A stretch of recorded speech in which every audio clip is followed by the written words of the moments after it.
வணக்கம் நேயர்களே, இன்றும் பத்திரிகை கண்ணோட்டம் நிகழ்ச்சியினூடாக உங்கள் அனைவரையும் சந்திக்கின்றோம். இன்று 2021ஆம் ஆண்டு ஏப்ரல் மாதம் 22ஆம் தேதி வியாழக்கிழமை. மலர்ந்த இந்த நாள் இனிய நாளாக அமையட்டும் என்று கூறிக்கொண்டு இன்றைய தினம் வெளியாகியிருக்கும் வீரகேசரி பத்திரிகையை முதலில் பார்ப்போம். வீரகேசரி பத்திரிகையின் பிரதான தலைப்புச் செய்தி இன்றைய தினம் இவ்வாறு அமைகிறது. குற்றவாளிகளை பாதுகாக்கும் பின்னணியில் அரசியல் சக்தி மன்னிப்பு வழங்க தயார், ஆனால் உண்மையை பகிரங்கப்படுத்தப்பட வேண்டும். கார்டினல் மெல்கம் ரஞ்சித் ஆண்டகை தெரிவிப்பு என்று இன்றைய தினம் முக்கிய பிரதான செய்தி பிரசுரமாக இருக்கின்றது.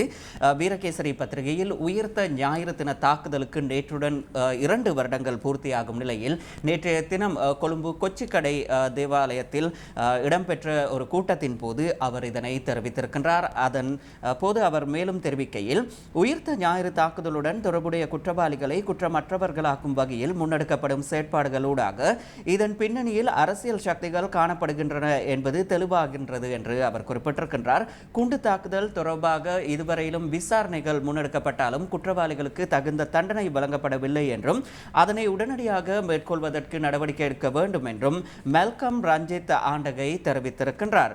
அதேபோல தவறிழைத்தவர்களுக்கு மன்னிப்பு வழங்குகின்றோம் என்றும் பழிவாங்குவதால் பயனில்லை என்றும் பாப்பரசர் கூறியிருக்கும் ஒரு தகவலும் கூட இங்கு பிரசுரமாக இருக்கின்றது. கத்தோலிக்க சபையானது தவறிழைப்பவர்களுக்கு மன்னிப்பு வழங்குவதோடு பழிவாங்குவதன் மூலம் பாதிக்கப்பட்டவர்களை திருப்திப்படுத்த முடியாது என்று தாம் நம்புவதாக பாப்பரசர் பிரான்சிஸ் தெரிவித்திருக்கின்றார். அதுவும் கூட நேற்றைய தினம் இந்த ஈஸ்டர் தாக்குதல் இடம்பெற்று 2 வருடங்கள் பூர்த்தியாகும் நிலையில் அவர் இந்த தகவலை வெளியிட்டிருக்கின்றார். அதுவும் ஒரு முக்கிய செய்தியாக இன்றைய தினம் பிரசுரமாக இருக்கின்றது வீரகேசரியின் பிரதான செய்திகளுள்.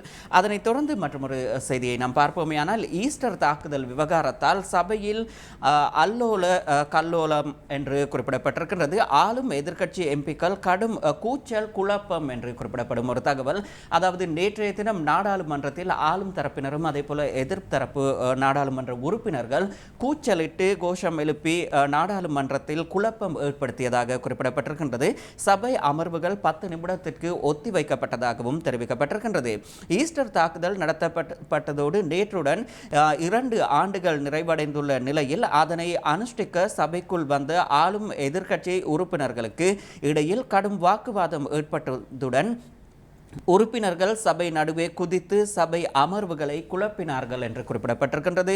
தொடர்ச்சியாக நாடாளுமன்றம் கூடும் ஒவ்வொரு சந்தர்ப்பத்திலும் இவ்வாறான நிகழ்வுகள் தற்போது இடம்பெற்று வருவதை காணக்கூடியதாக இருக்கின்றது. அதாவது கடந்த மாதத்தில் கூட நாடாளுமன்றம் இவ்வாறு கூடிய சந்தர்ப்பத்தில் இதே போன்ற நிகழ்வொன்று இடம்பெற்று 15 நிமிடங்களுக்கு நாடாளுமன்ற சபையை ஒத்திவைப்பதற்கு சபை முதல்வர் கட்டளையிட்டிருந்தார். அதன் அடிப்படையில் 15 நிமிடங்களுக்கு அன்றைய தினமும் கூட நாடாளுமன்றம் ஒத்திவைக்கப்பட்டிருந்தது. அதனைத் தொடர்ந்து நேற்றைய தினம் கூட நாடாளுமன்றம் கூடிய சந்தர்ப்பத்தில் ஈஸ்டர் தாக்குதல் விவகாரத்தால் நாடாளுமன்றம் சூடுபிடித்து அதனைத் தொடர்ந்து சபை அமர்வுகள் 10 நிமிடத்திற்கு ஒத்திவைப்பதற்கு நடவடிக்கை எடுக்கப்பட்டிருந்தது. அதுவும் ஒரு முக்கிய செய்தியாக இன்றைய தினம் வீரகேசரி பிரசுரித்திருக்கின்றது. அதனைத் தொடர்ந்து இன்று வெளியாகியிருக்கும் தினக்குரல் பத்திரிகையை பார்ப்போமேயானால், தினக்குரல் பத்திரிகையின் பிரதான செய்தி, கருப்பு உடைகளுடன் எதிர்க்கட்சி சஹரானால் சபையில் பெரும் கலேபரம் என்று குறிப்பிடப்பட்டிருக்கின்றது. இரு தரப்பினரும் இறங்கியதால் சபையில் கலவரம் என்று குறிப்பிடப்படுகின்றது. பரஸ்பர குற்றச்சாட்டுகளுடன் எம்பிக்கள் தள்ளு முள்ளு என்றும் தெரிவிக்கப்படுகின்றது. சபைக்குள் கருப்பு உடைகளுடன் சஹரான்கள் வந்திருப்பதாகவும் உயிரிழந்த சஹரானுக்கு கருப்பு உடை அணிந்து ஐக்கிய மக்கள் சக்தி அஞ்சலி செலுத்துவதாகவும் சஹரானின் உருவப்படங்களை அரச தரப்பும் சபைக்குள் கொண்டு வந்து அரசே சஹரானுக்கு அஞ்சலி செலுத்தியதாக எதிர்க்கட்சியின் பரஸ்பர குற்றச்சாட்டு என்று குறிப்பிடப்பட்டிருக்கின்றது. அதாவது நேற்றைய தினம் ஈஸ்டர் தாக்குதல் இடம்பெற்று 2 வருடம் பூர்த்தியாகும் நிலையில் நாடாளுமன்றம் கூடிய சந்தர்ப்பத்தில் அதற்கு எதிர்ப்பு தெரிவிக்கும் வகையில் எதிர்க்கட்சியினர் இவ்வாறு கருப்பு உடை அணிந்து சபைக்கு வந்திருக்கின்றார்கள். ஆனால் ஆளும் தரப்பினர் சஹரானின் புகைப்படங்களை சபைக்கு கொண்டு வந்து அவர்களுக்கு அஞ்சலி செலுத்தியதாக இவ்வாறு எதிர்க்கட்சியினர் குற்றம் சுமத்தியிருக்கின்றார்கள். அதே போல சஹரானின் கருப்பு உடையை அணிந்து எதிர்க்கட்சியினர் சபைக்குள் வந்து சஹரானை அனுஷ்டித்ததாக ஆளும் தரப்பினர் தெரிவித்திருக்கின்றார்கள். இதனிடையே இரு தரப்பினருக்கும் இடையே முருகல் நிலை ஏற்பட்டு சபையில் குழப்பம் நிலவியதாகவும் அதன் அடிப்படையில் சபை அமர்வுகளை 10 நிமிடம் ஒத்திவைப்பதற்கு நடவடிக்கை எடுக்கப்பட்டிருந்ததாகவும் தெரிவிக்கப்பட்டிருக்கும் அந்த தகவல் தினக்குரல் பத்திரிகையிலும் முக்கிய செய்தியாக இடம்பிடித்திருக்கிறது. அதனைத் தொடர்ந்து மற்றொரு தகவலை நாம் பார்ப்போம். தினக்குரல் பத்திரிகையிலேயே, நாட்டில் மீண்டும் முடக்கம் வருமா, புத்தாண்டு கொத்தனி குறித்து எச்சரிக்கை என்று குறிப்பிடப்பட்டிருக்கின்றது. சுகாதார பழக்க வழக்கங்களை மக்கள் சரிவர பின்பற்றாத காரணத்தினால் இவ்வாறு நாட்டில் மீண்டும் ஒரு முடக்கம் வருமா என்ற கேள்விக்குறி தற்போது எழுப்பப்பட்டு வருகின்றது. புத்தாண்டு கொத்தணி என்று புதிய ஒரு கொத்தணி உருவாகலாம் என்ற எச்சரிக்கை மக்கள் மத்தியில் விடுக்கப்பட்டிருக்கின்றது. கொரோனா அச்சம் தொடர்ந்தும் நாட்டில் நிலவுவதாக இவ்வாறு சுகாதார பிரிவினர் தெரிவித்திருக்கின்றார்கள். கடந்த சில நாட்களாக பதிவு செய்யப்படுகின்ற கோவிட் தொற்று சம்பவங்கள் புத்தாண்டு காலத்துடன் தொடர்புடையவை என இந்த புத்தாண்டு காலத்தில் மக்கள் அங்கங்கு சென்ற பொழுது முகக்கவசம் அணியாமல் அதேபோல சுகாதார பழக்க வழக்கங்களை பின்பற்றாததன் காரணத்தினால் இவ்வாறு தொடர்ச்சியாக கோவிட் தொற்றாளர்கள் இனங்காணப்பட்டு வருவதாக தெரிவிக்கப்படுகின்றது. இதன் அடிப்படையில் எதிர்வரும் காலங்களில் நாடு மீண்டும் முடக்கப்படுமா என்ற ஒரு கேள்வி எழுப்பப்பட்டிருக்கின்றது. கடந்த காலங்களில் கொரோனா கொத்தணி காரணமாக நாட்டில் ஊரடங்கு சட்டம் தொடர்ச்சியாக அமல்படுத்தப்பட்டிருந்தது. அந்த வகையில் எதிர்வரும் காலங்களிலும் இவ்வாறு ஊரடங்கு சட்டம் அமல்படுத்தப்படலாம். அதே போல நாட்டில் போக்குவரத்து ஸ்தம்பிக்கப்படலாம் என்றும் கூட தெரிவிக்கப்பட்டிருக்கின்றது. ஆங்காங்கு செல்வது தடை செய்வதற்கான நடவடிக்கைகளும் எடுக்கப்படலாம் என்று இவ்வாறு தெரிவிக்கப்பட்டிருக்கின்றது. இது ஒரு எச்சரிக்கையாக மக்களுக்கு வெளியிடப்பட்டிருக்கும் ஒரு தகவல். எனவே மக்கள் தொடர்ச்சியாக சுகாதார பழக்க வழக்கங்களை பின்பற்றுமாறு கேட்டுக்கொள்ளப்படுகின்றார்கள். அந்த தகவல் இன்றைய தினம் தினக்குரல் பத்திரிகையில் ஒரு முக்கிய செய்தியாக இடம் பிடித்திருக்கின்றது. அதனைத் தொடர்ந்து இன்று வெளியாகியிருக்கும் தமிழ் மிரர் பத்திரிகையை பார்ப்போம். அதன் பிரதான செய்தி இவ்வாறு அமைகிறது. ஈஸ்டர் தாக்குதல் விசாரணைகளை திசை திருப்ப முயற்சி, பாராளுமன்றத்தில் பிரதமர் மஹிந்த விசேட உரை என்று குறிப்பிடப்பட்டிருக்கின்றது. உயிர்த்த ஞாயிறு தின தாக்குதல் தொடர்பான விசாரணைகளை திசை திருப்பும் வகையில் போலியான தகவல்களை முகமயப்படுத்துவதற்கு பலர் முயற்சித்து வருவதாக பிரதமர் மஹிந்த ராஜபக்ஷ நேற்றைய தினம் நாடாளுமன்றத்தில் தெரிவித்திருக்கின்றார். கடந்த நல்லாட்சி அரசாங்கம் தேசிய பாதுகாப்பை தங்களது அரசியல் அமைப்பில் போட்டு குழப்பிக் கொண்டதன் விளைவாகவே இந்த தாக்குதல் இடம்பெற்றிருப்பதாக அவர் குற்றம் சுமத்தியிருக்கின்றார். அந்த தகவல் பிரதான செய்தியாக இன்றைய தினம் தமிழ் மிரர் பத்திரிகையில் பிரசுரமாக இருக்கின்றது. அதேபோல முழு நாடும் 2 நிமிடங்கள் மௌனித்தது என்ற ஒரு தகவல். கர்வாப்பிட்டி தேவாலயம் வரை ஆயர்கள் பேரணி என்றும் ஒரு தகவல் வெளியிடப்பட்டிருக்கின்றது. 269 பொதுமக்களை பலியெடுத்த உயிர்த்த ஞாயிறு தின தாக்குதலில் ஈராண்டுகள் பூர்த்தியையொட்டி நாடு முழுவதிலும் நேற்றைய தினம் 2 நிமிட மௌன அஞ்சலி அனுஷ்டிக்கப்பட்டிருப்பதாக இவ்வாறு தமிழ் மிரர் அந்த தகவலை வெளியிட்டிருக்கின்றது. அதே போல தமிழ் மிரர் பத்திரிகையில் மற்றும் ஒரு தகவலை பார்ப்போமேயானால், பொதுமக்கள் பாதுகாப்புக்கு இன்று முதல் முப்படை அழைப்பு என்று குறிப்பிடப்பட்டிருக்கின்றது. நாடு முழுவதிலும் உள்ள பொதுமக்கள் பாதுகாப்பை உறுதிப்படுத்த முப்படையினரை அழைக்கப்படுவார்கள் என்று அரசாங்கம் அறிவித்திருக்கும் ஒரு தகவல் இவ்வாறு வெளியிடப்பட்டிருக்கின்றது. கடந்த கொரோனா காலங்களிலும் கூட நாட்டின் மக்களின் பாதுகாப்பை கருத்தில் கொண்டு முப்படையினரை சேவைக்கு அழைக்கப்பட்டிருந்தார்கள். அதாவது நாட்டின் மக்களின் பாதுகாப்பை உறுதிப்படுத்துவதற்காக இவ்வாறு முப்படையினரை வரவழைக்கப்பட்டிருந்தார்கள். தொடர்ச்சியாக கொரோனா கட்டுப்பாட்டிற்குள் வந்ததன் காரணத்தினால் அது சற்றாக தளர்த்தப்பட்டிருந்த நிலையில் தற்போது பொதுமக்கள் பாதுகாப்புக்காக இவ்வாறு முப்படையினரை அழைப்பதற்கு அரசாங்கம் நடவடிக்கை எடுத்திருப்பதாக அந்த தகவல் முன்னோக்கி செல்கின்றது. அதனைத் தொடர்ந்து இன்றைய தினம் வெளியாகியிருக்கும் தமிழன் பத்திரிகையை பார்ப்போம். தமிழன் பத்திரிகையின் பிரதான செய்தியும் கூட இவ்வாறு அமைகிறது. எக்காரணத்திலாலும் குண்டு வெடிக்கலாம் என அச்சம், ஓமல் பே சோபித்த தேரர் தெரிவிப்பு என்ற ஒரு தகவல் வெளியிடப்பட்டிருக்கின்றது. பாதிக்கப்பட்டோருக்கு உலக முஸ்லிம் அமைப்பு வழங்கிய $1 பில்லியன் எங்கே என்ற அவர் ஒரு கேள்வியை எழுப்புகிறார். விஷ உணவுகளை வழங்குவதும் பயங்கரவாதத்தின் மற்றொரு வடிவம் என்று ஓமல் பே சோபித்த தேரர் குற்றம் சுமத்தியிருக்கும் ஒரு தகவல் இன்றைய தினம் தமிழன் பத்திரிகையின் முக்கிய செய்தியாக இடம் பிடித்திருக்கின்றது. எக்காரணத்திலும் நாட்டில் குண்டுகள் வெடிக்கலாம் என்ற அச்சம் கூட தற்போது காணப்படுவதாக அவர் குற்றம் சுமத்தியிருக்கின்றார். தொடர்ச்சியாக நாட்டில் ஏற்பட்டு வரும் இந்த பிரச்சனைகள் தொடர்பாகவும் இந்த ஈஸ்டர் தின தாக்குதல் தொடர்பாகவும் கருத்து தெரிவிக்கும் வகையிலேயே அவர் இந்த தகவலை தெரிவித்திருக்கின்றார். கடந்த 2019ஆம் ஆண்டு ஏப்ரல் 21ஆம் தேதி இடம்பெற்ற உயிர்த்த ஞாயிறு தின தாக்குதலில் தற்கொலைதாரிகளுடன் பயங்கரவாத பயிற்சி பெற்ற சத்திய பிரமாணம் செய்து கொண்ட நூற்றுக்கணக்கானோர் தற்போது சமூகத்திற்குள் சுதந்திரமாக இருப்பதால் எந்த ஒரு சந்தர்ப்பத்திலும் விகாரைகள், கோவில்கள் மற்றும் தேவாலயங்களில் மீண்டும் ஒரே பயங்கரவாத குண்டுகள் வெடிக்குமோ என்ற சந்தேகம் ஏற்பட்டுள்ளதாக ஓமல் பே சோபித்த தேரர் தெரிவித்திருக்கின்றார். சஹரானின் கூட்டத்தை சார்ந்தவர்கள் சத்திய பிரமாணம் செய்து கொண்டிருப்பதாகவும் அவ்வாறு சத்திய பிரமாணம் செய்து கொண்டவர்கள் நூற்றுக்கணக்கானோர் தற்போதும் நாட்டுக்குள் சுதந்திரமாக இருப்பதாகவும் சுட்டிக்காட்டியிருக்கும் ஓமல் பே சோபித்த தேரர் இதன் அடிப்படையில் எதிர்வரும் காலங்களில் கோயில்கள் அதேபோல விகாரைகள், தேவாலயங்களில் குண்டு வெடிப்புகள் இடம்பெறலாம் என்ற அச்சம் நிலவுவதாக தெரிவித்திருக்கின்றார். தெரிவித்திருக்கின்றார். அதுவும் ஒரு முக்கிய செய்தியாக இன்றைய தினம் தமிழன் பத்திரிகை பிரசுரித்திருக்கின்றது. தமிழன் பத்திரிகையிலேயே நாம் மற்றொரு தகவலை பார்ப்போமேயானால், தமிழர்கள் கொல்லப்பட்ட போது பேராயர் அமைதியாக இருந்தார் என்ற ஒரு குற்றச்சாட்டு சுமத்தப்பட்டிருக்கின்றது. ஸ்ரீதரன் எம்பி சபையில் சுட்டிக்காட்டினார் என்று குறிப்பிடப்படுகின்றது.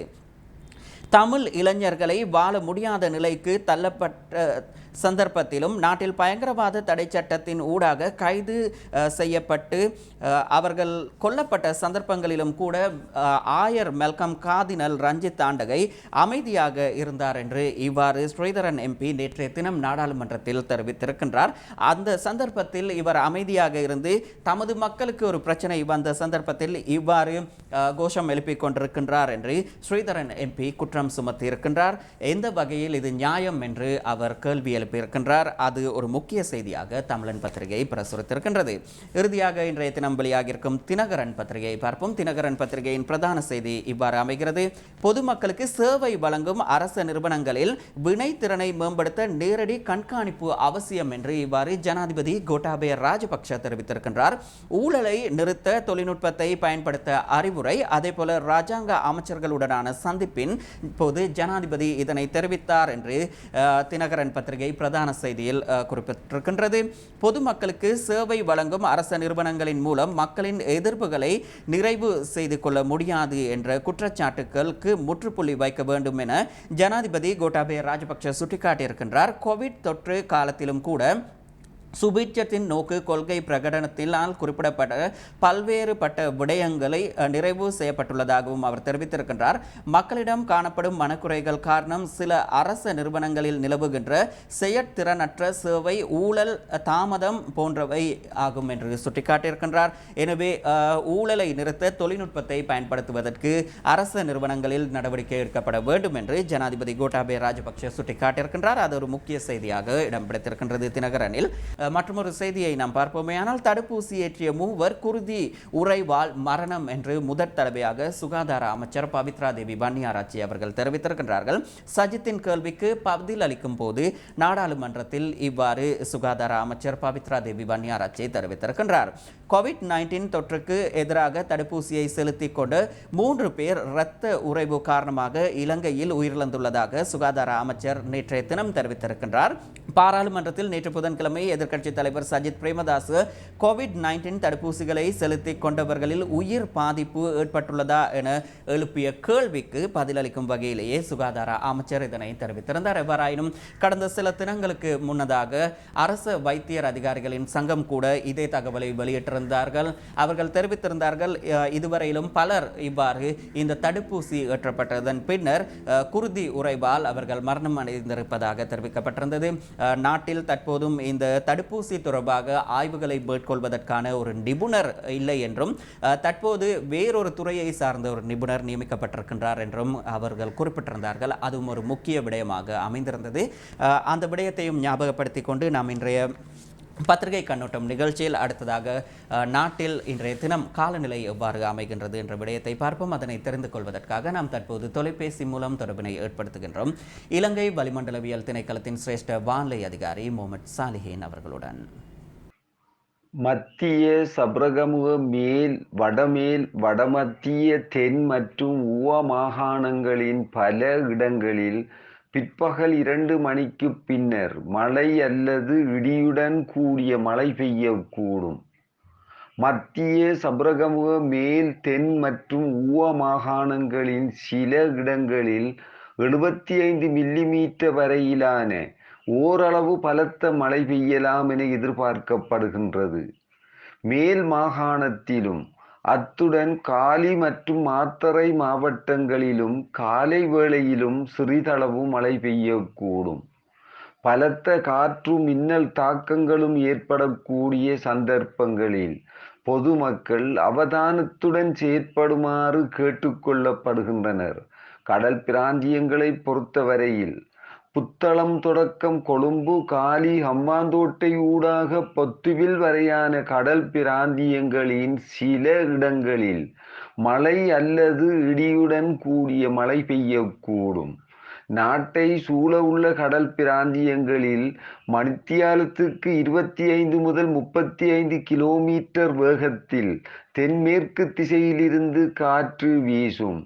காலி தொடக்கம் ஹம்பாந்தோட்டை ஊடாக பொத்துவில் வரையான, அத்துடன் புத்தளம் தொடக்கம் மன்னார் ஊடாக காங்கேசன்துறை வரையான கடல் பிராந்தியங்களில் மணித்தியாலத்துக்கு 50 கிலோமீட்டரிலும் கூடிய வேகத்தில் காற்று அதிகரித்து வீசக்கூடும்.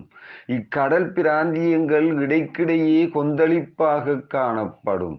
ஆனால் இடியுடன் கூடிய மழை பெய்கின்ற வேளைகளில் தற்காலிகமாக பலத்த காற்று வீசுவதுடன் அவ்வேளைகளில் கடல் பிராந்தியங்கள் மிகவும் கொந்தளிப்பான நிலையில் காணப்படும்.